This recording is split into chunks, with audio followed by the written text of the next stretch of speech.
대학에 갔을 때는 고시는 좀 생각이 있었어요.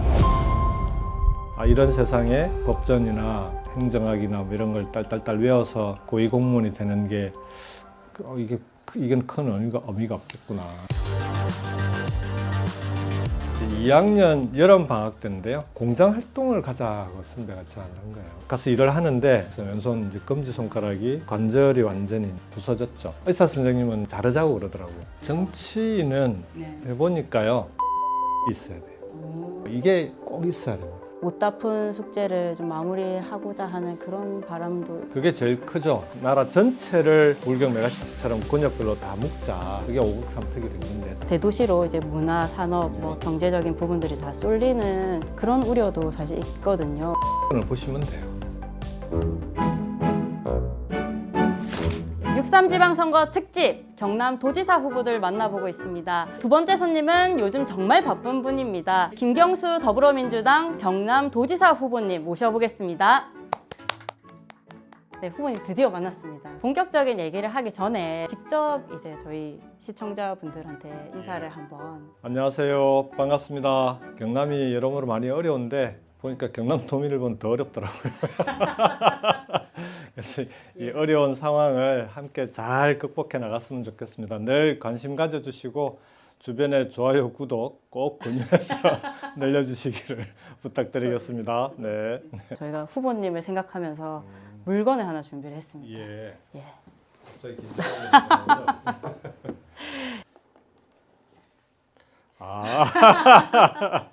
아이 참 이게 정치인한테 마이크 잘못 좀 큰일 나는데.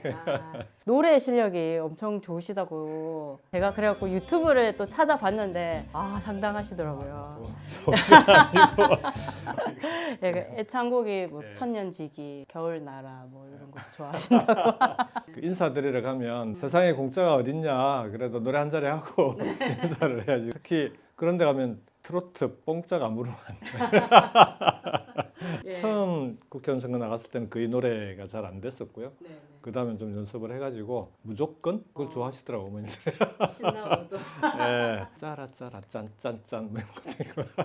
한번 하셔야 될 것 같은데. 그리고 이제 천년지기는 그 뒤에 제가 이제 고등학교 동기들 모임을 가끔 나가는데 친구들끼리 부르기도 좋고 노랫말도 의미가 있고 그래서 야 저거 내 18번인데 그렇게 된 거죠. 예. 좀 어린 시절에도 그런 좀 끼가 있으셨는지 좀. 할머니가 계셨는데 할머니가 이제 손주들이 노래하는 걸 좋아하시니까 우연히 돌아와요 부산항해라는 노래를 제가 그걸 불러드리면 그렇게 좋아하시는 거예요. 할머님이. 네, 그래서 이제 가끔 할머니가 시키시면 용돈을 주시니까 그런 정도였지 따로 끼가 있거나 그렇지는 않았습니다. 아니, 그 고성에서 아까 말씀하셨지만 그렇죠. 초등학교 다니시고 이제 5학년 때 이제 진주로. 천면에서 나서 어릴 때 고성읍으로 갔어요. 주로 이제 읍에서 자랐습니다. 초등학교 5학년까지. 저만 먼저 이제 진주로 가서 작은아버지 댁에 고등학교 1학년 중반까지 다녔고 가족들은 이제 고1 때 진주로 다 이사를 했죠. 그 학창 시절에 좀 어떤 학생이셨을까요? 고1 때 우리 반에 그 박경수라는 친구하고 이제 저하고 경수가 2명이 있었어요. 근데 그 친구는 이제 키가 좀 커서 큰 경수였고 저는 작은 경수가 아니고 꼬마 경수였어요. 그러니까 30cm가 작은 경수를 생각해 보시면 고3쯤 되니까 큰 경수하고 저하고 반은 달라도 같은 학교에 있으니까 키가 바뀌었는데 그래도 여전히 그 친구가 큰 경수야. 저는 꼬마는 아니고 작은 경수가 되고. 꼬마셔도 작은으로 그래도 올라가셨네요. 이력만 보면은 굉장히 엘리트시고 좀 부유한 집안 환경에서 이렇게 자라셨을 것 같고 그런 이미지가 있으시거든요. 좀 어떠셨을까요? 그렇지는 않고요. 이제 아버지는 지금으로 치면 이제 하위직 공무원, 서기라고들 보통 하시는데 아무래도 박봉이니까 어머니가 그 같이 맞벌이를 하셨죠. 이제 주로 시장에 나가서 노점상을 하셨는데 진주에 있는 자유시장이라는 곳에서 어묵하고 집에서 만든 카스테라빵 혹시 아십니까? 그때 오번기가 처음 나와가지고 계란하고 우유만 가지고 만드는 동그란 카스테라 빵이 있습니다. 그 빵은 괜찮았는데 이제 어묵을 계속 장사를 하시니까 반찬이 늘 우리 어묵을 다양하게. 그때는 어묵도 질린다 그랬는데 요즘은 가다 보면 어묵 파는 데가 있잖아요. 참새가 방앗간 못 지나가듯이 늘 꼭 하나씩 먹고 지나가고 그럽니다. 예. 그 아무래도 뭐 옛날에 자녀가 많으면은 네. 장남을 대학을 보내기 위해서 또 동생들이 좀 희생을 하기도 하고 그 장남인데 또 장손이시기까지 하니까 좀 이 집안을 좀 책임져야겠다 이런 부담감도 좀 크셨을 것 같은데. 그렇죠. 알게 모르게 이제 네. 자라면서 계속 그런 부담을 계속 갖고 자란 거죠. 대학교 갈 때 이제 아버지께서 이제 할아버지 산수 앞에 저를 손을 끌고 가시더니 잡고 가시더니 할아버지한테 약속을 하자고 그러시면서 내가 공무원이니 절대 데모하면 안 된다. 그러면서 그때만 해도 워낙 영호남 갈등이 극심할 때였어요. 그러니까 호남 며느리가 들어오면 집안이 큰일 난다. 큰일 난다. 친척들하고 이게 도저히 감당이 안 된다. 또 하나가 이제 아버지가 하위직 공무원이니까 이제 고시를 볼 수 있으면 봐서 본인의 한을 좀 풀어주면 좋겠다. 뭐 이런 요청을 하셨는데 셋 다 못 지켰죠. 그렇게 되어 버렸네요. 처음에 대학에 갔을 때는 저도 이제 고시는 좀 생각이 있었어요. 몇 개월 안 됐어요. 그 꿈은 버렸죠. 아, 이런 세상에 그 법전이나 행정학이나 뭐 이런 걸 딸딸딸 외워서 고위 공무원이 되는 게 큰 의미가 없겠구나. 사실은 1학년 때 꿈이 이제 박살 난 거죠. 그러면은 세상을 바꾸려면 뭘 해야 되는데 아버지가 공무원이시니까 학생운동이나 데모를 했다가는 아버지가 그때 나는 사표를 늘 가슴에 품고 다닌단다 얘야. 네가 데모하면 나는 바로 사표를 내야 돼. 약간 협박에. 물론 사표를 안 내시긴 했지만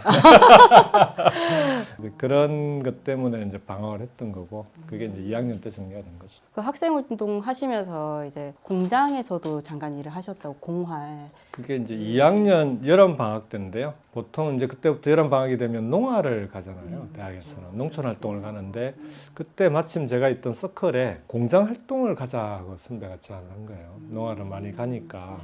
그러면 수원에 있는 자동차 부품 회사들이 많은 공단, 와우리에 있는 공단인데 공장 활동을 했었죠. 그때 이제 또 산재도 피해를 입으셨다고. 공장 다닌 지 며칠 안 돼가지고 사고가 났어요. 아, 좀 민망하긴 그렇긴 하더라고요. 그날 아침에 나갔는데 야 오늘은 반드시 그 노동자분을 사귀어서 저녁을 같이 먹고 오는 걸 미션으로 하자. 가서 일을 하는데 드릴같이 구멍 뚫는 기계인데요. 발을 누르면은 내려오고 누르면 내려오고 이렇게 다 수동이었으니까 그때는 안전장치 하나도 없고 집중해서 일을 해야 되는데 야 이게 내가 누구랑 밥을 먹어야 돼? 그럼 자꾸 둘러보고 이러다 이제 딴 생각하니까 바로 사고가 나더라고요. 그래서 왼손 이제 검지 손가락이 드릴 기계에 치이게 되고 관절이 완전히 이제 부서졌죠. 의사 선생님은 이제 살리기 어려우니까 그냥 자르자고 그러더라고요. 그래서 그래도 한 번만 붙여봅시다. 안 되면 그때 가서 자르면 되는. 다행히 이제 관절 때문에 움직이지는 못하는데 붙여놓은 게 이제 성공적이어서 그대로 이제 딱 붙은 채로만 있는. 펴지지도 그렇죠. 않고 요 관절이 아이고. 고정돼 있습니다. 그래도 그때 후보님이 좀 우겨가지고 다행히 이제 그러니까요. 안 그랬으면은 이제 외견상으로는 예, 그쵸. 자세히 봐야 이제 아는 정도니까. 그다음에 이제 그 손을 짚거나 하는데도 이제 네, 다행인 거죠. 그렇죠. 네. 공장 활동하러 갔다가 병원 활동을 요것 때문에 또 군 면제를 받았어요. 면제 받고 나서 그때부터 구속을 당하기 시작한 거죠. 그래서 이게 구속에 불편한 점은 없으니까. 학생운동 3번 구속됐는데 결국은 군대 갔다 온 것과 비슷하게 좀 아무래도 산재 피해 노동자들 이렇게 보면 좀 남일 같지 남다르실 않죠. 것 그래서 같아요. 지금 이재명 정부에서 안전사고 되게 신경을 많이 쓰고 계시잖아요. 선진국의 척도 중에 하나가 딱 그 부분이라고 봅니다. 일하러 간 분들이 생계를 위해서 일을 하는데 생명을 잃거나 또는 건강을 해치는 이런 일들이 많이 일어나는 나라가 선진국이 될 수가 없는 거죠. 이건 뭐 당연히 기본이라고 생각합니다. 그 학생 운동을 하시면서 세상을 바라보는 어떤 관점도 좀 달라지셨을 것 같고 많이 바뀌었죠. 네. 예. 할머님께서는 뭐 서울대가 아니라 왼수대다 뭐 이렇게 그 처음에는 대단히 하셨다고 자랑스러워 하셨는데, 하셨다가 네. 나중에는 진짜 왼수대. 네, 그 이후에 이제 아까 말씀해주신 리더스 비전 저희 선배님이셨습니다. 네, 예. 선배라고 하긴 좀 민망하고요. 그러니까 졸업하고 나서 마침 그 학교 선배 중에 한 분이 풀뿌리 전원이라고 91년도에 지방선거가 부활이 됐잖아요. 막 지방의원도 많이 이제 뽑고 하니까 야, 저 사람들에게 뭔가 좀 줄 수 있는 그런 잡지를 만들면 성공하겠구나 하고 참관을 했는데 잘 안 됐죠. 그래서 내가 뭔가 변화를 모색하는 시기에 저한테 연락이 와가지고 도와달라고 그래서 1년간 일을 하다가 진계륜 의원 실에 있던 선배가 보좌관으로 있던 선배가 보좌진들이 국감 앞두고 이제 빈 거예요. 사람이 없으니까 국감만 도와달라고 보도자료 쓰고 국감 질의서 같이 만들고 이런 걸 같이 좀 도와드렸는데 그게 국회에 발을 들여놓게 된 계기가 된 거죠. 국감 해보니까 진짜 재밌더라고요. 그때는 진짜 재밌었어요. 예. 의원실에 계셨으니까 더 네, 그때 노동환경위원회인데 노조에서 찾아온 노동자들 얘기를 많이 들어서 그걸 잘 정리해서 이게 왜 문제가 있는지를 국정감사하면서 노동청을 깨는 거예요. 그러면 해결이 되는 경우가 많아요. 또 환경 쪽도 그때만 해도 기업들이 폐수를 많이 방류를 할 때 비만 오면 폐수가 막 기름이 둥둥 떠다니고 비가 오는데 카메라 들고 추적을 하는 거죠. 역추적을 해서 공장이 이제 그러면 특정이 되거든요. 그 안에 들어서 어떻게 폐수가 방류가 되는지 다 영상에 담아가지고 이제 또 국감장에서 트는 거죠. 학생 운동하면서 이제 같이 연대도 하고 하잖아요. 그때는 그렇게 길을 쓰고 바꾸려고 해도 안 되던 일인데 국회의원이 그냥 국감장에서 몇 마디 막 호통 치니까 뚝딱뚝딱 바뀌는 거예요. 아, 이게 제도권 정치라고 하는 것도 세상을 바꾸는데 대단히 큰 역할을 할 수 있겠구나. 그래서 이제 제안이 왔을 때 아, 그럼 같이 일을 좀 해보겠다고. 긍정적인 예, 효능감을 좀 느끼셨네요. 그렇습니다. 예. 또 이후에 이제 노무현 대통령님과의 만남, 이 부분도 이제 후보님 인생을 얘기할 때 도저히 뭐 빼놓을 수가 없는 부분이더라고요. 변곡점 같은 거죠, 저한테는. 또 5월이고 하니까 조금 또 생각이 나실 것도 같은데. 그러니까 국회의원회관에 갔을 때 그때는 노 대통령님은 원외에 계실 때예요. 97년 정권 교체되기 전에 한창 이제 청년단체 운동이 한창 활성화돼 있어서 청년단체를 만들고 나서 뒤풀이를 갔는데 그 자리에 오셨더라고요. 잠바 입고. 예, 식당에서 처음 만났습니다. 같은 자리에서 식사하고 아, 이거 시골 아저씨네. 전설로만 예, 들었었는데 말로만 듣던 그 근데 시골 속타람 아저씨네. 뭐 그리고 이제 결국은 대선 때 네. 본격적으로 이제 좀 일을 시작한 거죠. 그 고등학교 이후에 보면 어떻게 보면은 후보님은 계속 수도권 서울 쪽에 이제 계속 예, 사시다가 다시 경남이랑 인연을 맺게 된 것도 어떻게 보면 이제 그렇죠. 노무현 대통령 대통령님 덕분이죠. 네, 예. 덕분이다 이렇게 생각이 들고 또 이제 수도권 집중 완화 또 이제 지역 균형 발전 이런 부분도 되게 정치적 신념이 닮아 있다 이런 좀 예. 생각도 드는데 기억이 많이 나는 거는 이제 저도 비수도권 출신인데 나도 생각하지 못했던 걸 대통령님께서 툭툭 던지실 때가 있어요. 우리나라 사람들이 얼마나 수도권 중심주의 사고에 젖어 있는지. 그러니까 비수도권에 사는 사람들도 자기들도 깨우치지 못하는 뭐냐 그러면 청와대에 부산 경남 쪽에서 또는 호남에서 일을 하다가 그쪽에 근거지를 두고 있던 분들이 올라와서 일을 많이 했거든요. 서울에 와서 일을 하면 관사가 없는 거예요. 서울에 직장이 있는 직장인들은 지방으로 이제 파견 나가잖아요. 그럼 관사가 있거나 관사를 제공하거나 아니면 하다못해 숙식이 가능한 비용을 지불을 하는데 하나도 없는 거예요. 진짜 서울 중심적인 네, 서울로 온 게 어디야? 뭐 이런 분위기. 그때 이제 말씀이 자기가 살던 곳에서 서울로 파견 왔으면 당연히 간사도 제공하고 해야지. 그래서 청와대에서 그때 직원용 간사를 많이 제공을 했어요. 간사 생활할 때 대통령께서 주셨던 특전 중에 하나가 서울에 가면 방아가 없습니다. 그 먹는 방아. 예, 예. 아, 깻잎 같은 방아. 예예예 알죠 추어탕에. 어딜 가도 살 수가 없어요. 우리는 또 이게 된장찌개도 뭐 이게 방아가 들어가야 또 제맛이잖아요. 그러니까 대통령도 그게 너무 아쉬우셨는지 관저 옆에다가 방아를 키우셨어요. 직접 간사에서 하는 부산 경남 팀들 다 분양해줘가지고 방아를 다 관사에 키우고 그것 뜯어서 먹고 이런 적도 있습니다. 예. 두 분의 인연 그리고 또 대통령님과 이렇게 있으면서 하신 대화 이런 영향 덕분인지 도지사 재직 시설에 이제 메가시티 이론 이제 처음 말씀을 주셨어요. 수도권만 잘 사는 나라는 오래 못 간다. 지역이 살아야 나라가 산다. 이게 늘 이게 지역 균형 발전 얘기를 하셨었는데 그때만 해도 이제 17개 시도를 그대로 두고 혁신도시라든지 세종시 이렇게 해서 특색 있게 발전시키면 발전할 수 있지 않겠냐고 추진을 했는데 네. 목표대로 제대로 된 건 아니죠. 혁신도시에 공공기관 보낸 다음에 관련된 기업이 가야 되는데 기업이 가게 하려면은 여러 가지 이제 특혜가 있어야 될 거 아닙니까? 그 유인책들을 있는 대로 끌고 모아서 이제 2단계 균형발전 대책을 발표를 했는데 2007년에 발표를 했거든요. 2월 달에. 1년 뒤에 정권이 바뀌었잖아요. 다 백지화돼버리고 그러면서 혁신도시도 그냥 딱 자라다 말고 그 자리에서 멈춰버린 거죠. 공공기관 몇 개만 가 있는 그런 혁신도시 가지고 지역의 혁신 성장을 이끌어 간다는 게 불가능하죠. 도대체 경남만 가지고 뭘 해보기가 쉽지 않은 거예요. 뭔가 공모사업 이런 게 중앙정부에서 이제 발표가 나서 응모를 해보면 수도권하고 경쟁을 할 때 공정하게 경쟁하잖아요. 그럼 무조건 집니다. 불공정하게 배려를 받아야 겨우 따오는 정도니까 그래서 이건 안 되겠다. 수도권은 왜 저렇게 경쟁력이 생겼을까? 사실상은 생활권이 하나로 돼 있더만요. 대중교통이 워낙 촘촘하게 연결이 돼 있고 경제적으로도 다 엮여 있고 청년들이 일자리를 구할 때도 수도권 청년들은 그 안에서 그냥 어디든 어느 도시든 일자리를 구해도 되는데 우리 경남은 보니까 창원에 있는 친구들은 진주 여기는 완전히 딴 세상에 도시들이 다 단절돼 있고 부산도 마찬가지고 진주에서 창원에 일자리 구하면 방을 얻어야 되고 창원에서 부산에 일자리를 얻어도 방을 구해야 되고 아니 그럴 거 차라리 그냥 서울로 가자 수도권으로 가자 이러면서 수도권으로 이제 빨려 들어가는 거죠. 그게 하나 있었고 결정적인 계기는 SK 하이닉스였어요.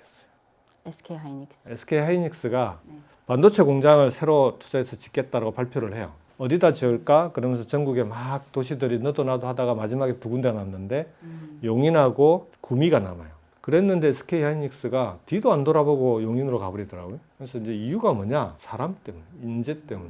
구미로는 반도체 분야의 석박사급 인재를 뽑을 수가 없습니다. 구미에 있으면. 수도권에 아니면 안 됩니다.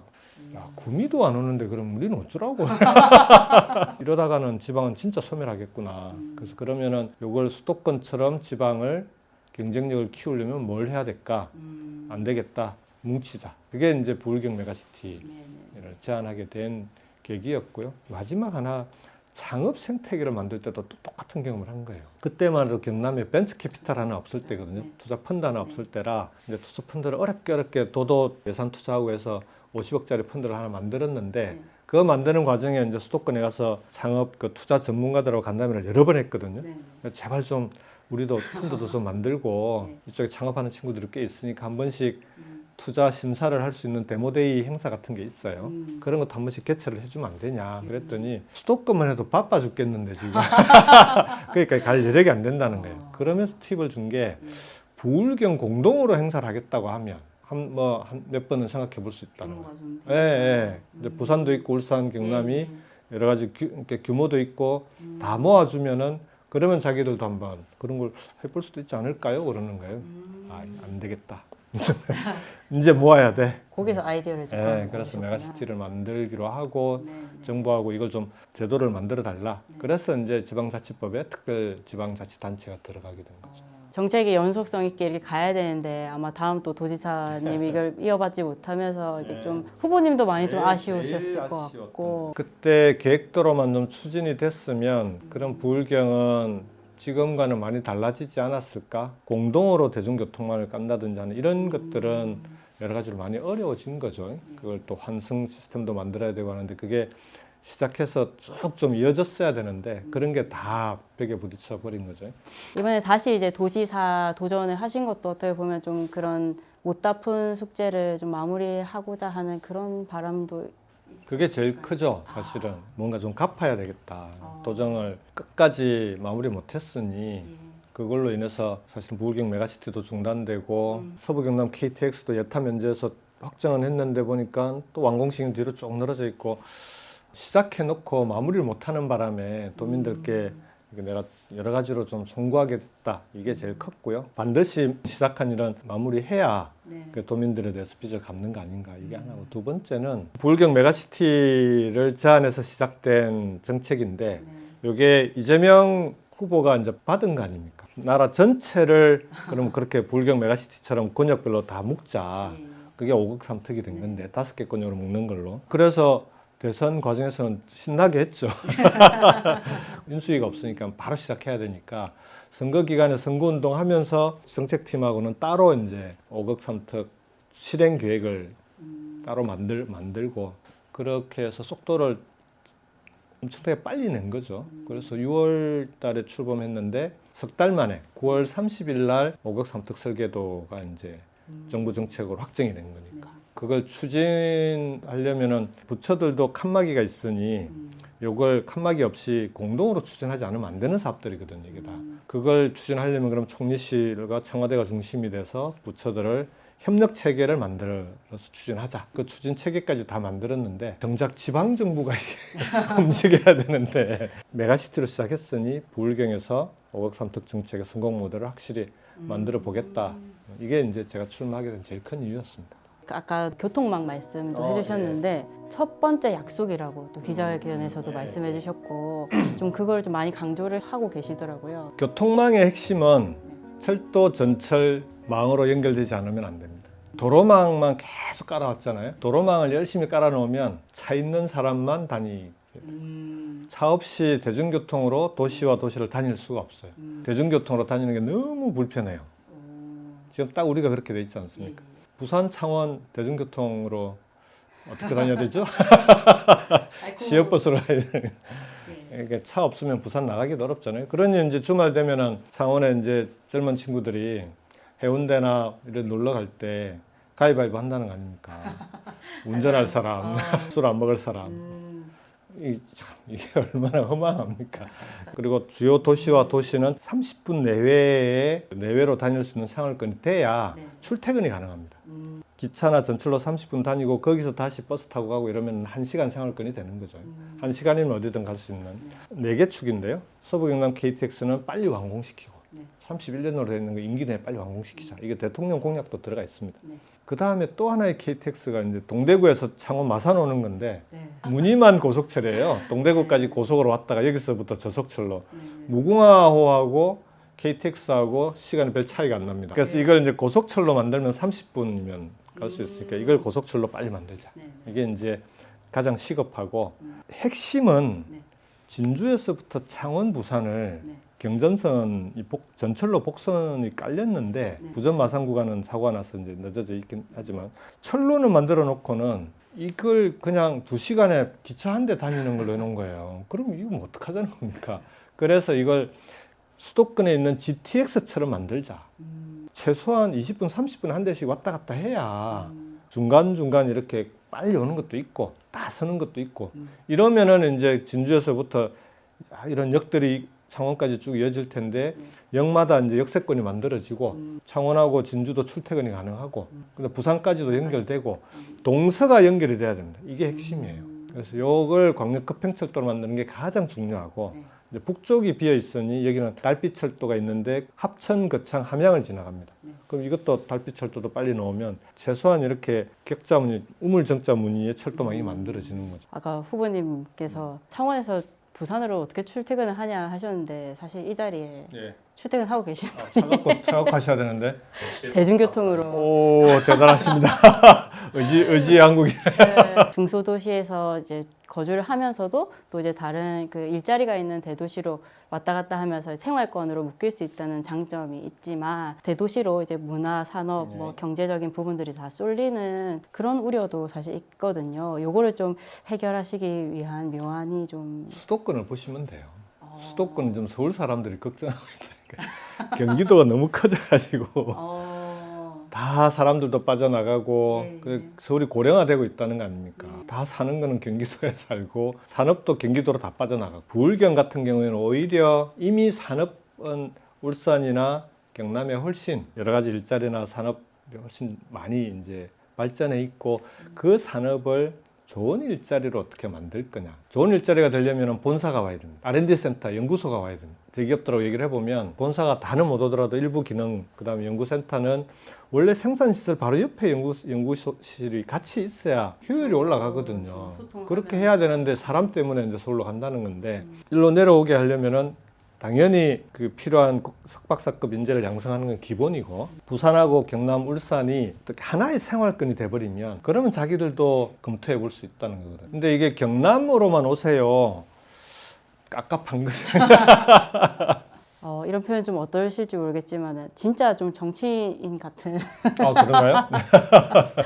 제가 왜 이런 말씀드리냐면 제가 그 2014년도에 도지사 도전하셨을 때 저도 그때 완전 신입이었는데 회사로 인사를 오셨는데 그 인상도 좋으시고 다 너무 좋으신데 뭔가 조금 덜 정치고 약간 좀 수줍은 것도 좀 보이고 오늘은 진짜 그때랑 전혀 진짜 긍정적으로 너무 많이 달라지셨다는 좀 그런 생각이 들고요. 정치인은 해보니까요. 선거에 나가서 국회의원이 돼야지 또는 도지사가 돼야지 그렇게 하는 거는 이렇게 자기 동력을 만들기가 쉽지 않습니다.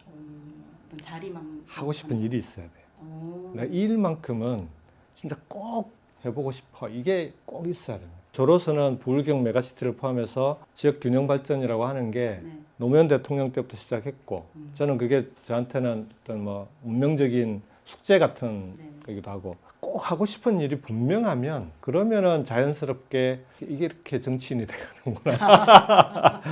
나랑 생각이 다른 사람들도 계속 설득하고 이해를 이끌어내는 이 과정이 진짜 중요하다고 생각을 하는데 이제 하고 싶은 일들 많으시지만 그것들도 정말 그 이해관계가 많은 사람들 있잖아요. 어떻게 좀 조율을 해가지고 그리시는 그림을 함께 그리실 계획이신지. 갈등과 대립을 풀어내는 기술이 정치입니다. 지금 해야 될 이런 뭐 불경 메가시티도 그렇고 이런 일들을 제대로 해 나가려고 해도 이해관계자들이 얼마나 다양하겠습니까? 100%가 아니더라도 7, 80%만이라도 합의를 만들어내면 100%될 때까지 계속 이어가는 것보다 70%라도 합의해서 빨리 시작하는 게 훨씬 속도가 빠릅니다. 왜냐하면 한번 합의해서 추진해보면 이거 괜찮은 거네? 그 다음부터는 속도 확 나는 거거든. 근데 이게 처음부터 100%짜리 만들려고 하잖아요. 하세월입니다. 그 말씀 나눌수록 후보님 좀 성장캐라는 이런 도대체 2014년에 어땠길래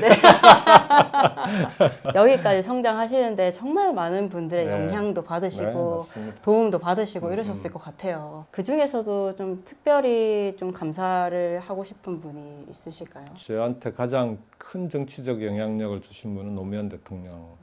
지금도 일을 해 나갈 때 이걸 어떻게 해야 될까를 그 판단하는 기준에는 제일 먼저 이제 이럴 때 노 대통령이라면 어떻게 할까 이런 고민을 많이 하죠. 영상 편지를 한번 부탁드리려고 그랬는데 영상 편지 이런 건 보통 아내한테 띄우고 그런 거 아니에요?